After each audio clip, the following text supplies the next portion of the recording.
Alright, it's time to do a wrestling what if because I haven't done these in a while. Yeah, I'm throwing in a bunch of what ifs today that are far different from my usual mix of JoJo what ifs. So, today we're going to be talking about what would happen if Rob Van Dam slash RVD didn't get busted for Mary Jane. You know why I did this? Because it's a national holiday. Today we celebrate 420 Day. And we all know what 420 is known for. Yes, this video had to be made on this exact day. It lined up. I had to do it, even though I suck when it comes to Ruthless Aggression era stuff, let alone old wrestling stuff. My memory's honestly only really good like during the PG era and onwards. So Ruthless Aggression isn't my strong suit exactly, but screw it anyway. It just seems like a fun what if to talk about. So today I'm going to talk about what RVD's life could have been like had he just not been caught smoking pot alongside Sabu. Because like Sabu also got framed for it too, so like by that logic, RVD and Sabu, they're going to prison together in this time. Like they went to prison together in the OG. In this timeline, they're not going to be caught with it, or maybe they just don't do it that night.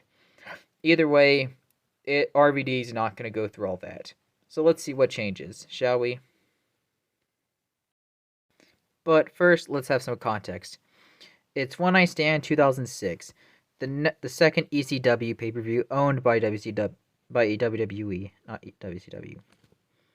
And on this night, RVD, who won the Money in the Bank, cashed it in on John Cena at his home turf for the main event.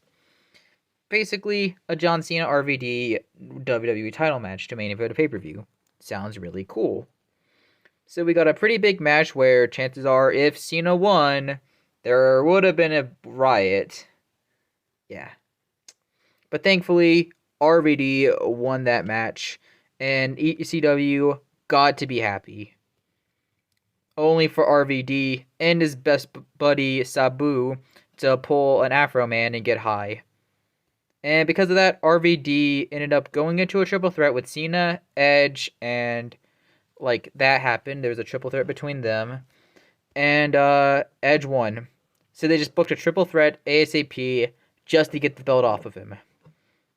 Now, a big question we all have always wondered is, what would happen if RVD just hadn't not done it that night?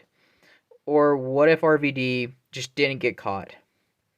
Well, I'm just going to talk about what could have happened. And no, I'm not going to go with the assumption that he just crashes his car or something. That's too dark. So, for talking about the first pay-per-view to change, the first pay-per-view would be Vengeance, and that would just be what actually happened in the original timeline. Edge with Lita versus RVD.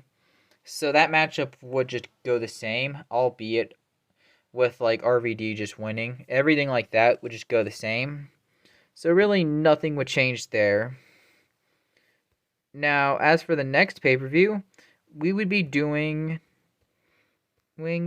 Saturday night main events, which would be RVD getting John Cena, Cena getting his rematch against RVD, which would actually be a really fun matchup to watch, and I think we would get a really good match, only for Edge and his partner at this point, because they're actually not going to be partners, but like for the sake of this story, they're going to be partners for a bit, the Big Show, who basically screw up the match and basically just beat down RVD, and also John Cena as well.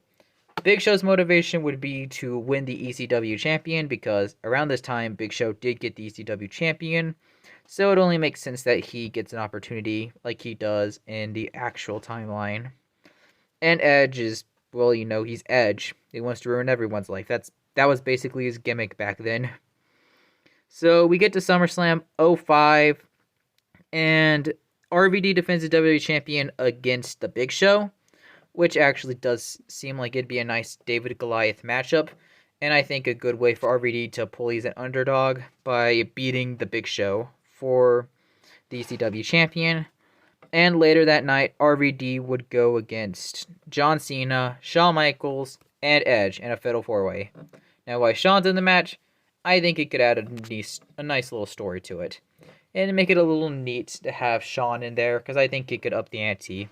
Because a triple threat would kind of feel like it's already happened. They've been there, they've done that, because I think they still do it on Raw. But I think adding Shawn to it at least gives it more of a uniqueness. And that would be a fun match and gives something Shawn to do on the card. But in my opinion, Edge would end up winning this belt here. And I think Edge can get a lengthy title run with the belt for a while, for the rest of 06 at least, until he drops it to Cena, and then that could lead to history repeating itself. So RVD doesn't get that long with the belt, but he was able to at least become a top star and get a decently long WWE title run. At least a couple more months with the belt. And that would then lead to December to Dismembered. This show. Which would lead to RVD versus The Big Show. And this would be their final go-home match. And in my opinion, RVD would retain the belt. I don't really see why Big Show really needs this belt. RVD would make more sense. And I would just give it to RVD. And this also would mean that with RVD around and with ECW, not being what it was originally after RVD did that, RVD actually could get more ECW pay-per-views in theory. And not only that, but for WrestleMania 23, I would put him in a fatal 5-way ladder match. His opponents would be Sabu, CM Punk, John Morrison, and Bobby Lashley, which I think would honestly be a very fun little 5-way ladder match, as you have all these big ECW stars that could fit very well. You have RVD and Sabu, who all the ECW fans really love. You have the younger talents who ECW fans would also be enjoying, like CM Punk and John Morrison. And you got Bobby Lashley, who isn't an ECW type of guy, but he's a big monster who's generally someone you could take serious in this kind of match. In my opinion, I'd give it to RVD here. And I would give RVD a lengthy title run with some good ECW title defenses. And in my opinion, I'd personally just book him to drop the belt to John Morrison, in my opinion. Since Morrison did get the belt later on. And granted, we know why Morrison got the belt. I don't want to say why he did exactly. I think we all know that story. But yeah, I'd say Morrison would get the belt. RVD wouldn't probably have left WWE by 07. And I think he actually would have gotten a longer run in the company. He also probably wouldn't go to TNA as well. And that would kind of just be it. I would have went more into detail on what later could have changed, but I really don't know much about the Ruthless Aggression era to say what could and what couldn't have changed. As the Ruthless Aggression era has a lot to talk about, and I really am not familiar with the era. I will have to do a lot of research into that era, granted. I'd have to go into looking into how that era worked and how the pay-per-views were. Watch the pay-per-views, watch the matches, kind of know what would and what wouldn't change. Got to do my homework on that part. But aside from that, I'd say that's kind of how I feel like this entire thing would go. Granted, this is all fantasy booking, but I honestly just think that's the most logical way I would approach this. I was requested another wrestling what if, and I will definitely get to that what if in at least a month or so. But at the moment, I'm probably just wrestling what ifs take a long time for me to edit. So I just had to get this one out. I just wanted to do this one for fun. I never planned on this one actually happening. But seeing how it was April 20th, and we were so close to it, I'm like, why not? Just poop this video out. I didn't put much effort into it, but it is an interesting discussion as RVD is a very big what if in WWE. What if they did pull the trigger? What if he never did get caught for marijuana? Etc., etc. So that's kind of my take on RVD and what his career would have been like. I think there would be more to his career to discuss about. For starters, I could see him winning more world champions. I could see him definitely being a bigger star in the company. I don't know how long he would be in the company for, granted. I still think he would have definitely have left WWE eventually.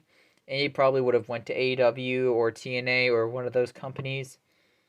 it's one of those things where he eventually would have found a place to go, and he would have just done his own thing eventually. But at the moment, I do believe he would just be in WWE for more than just 2007.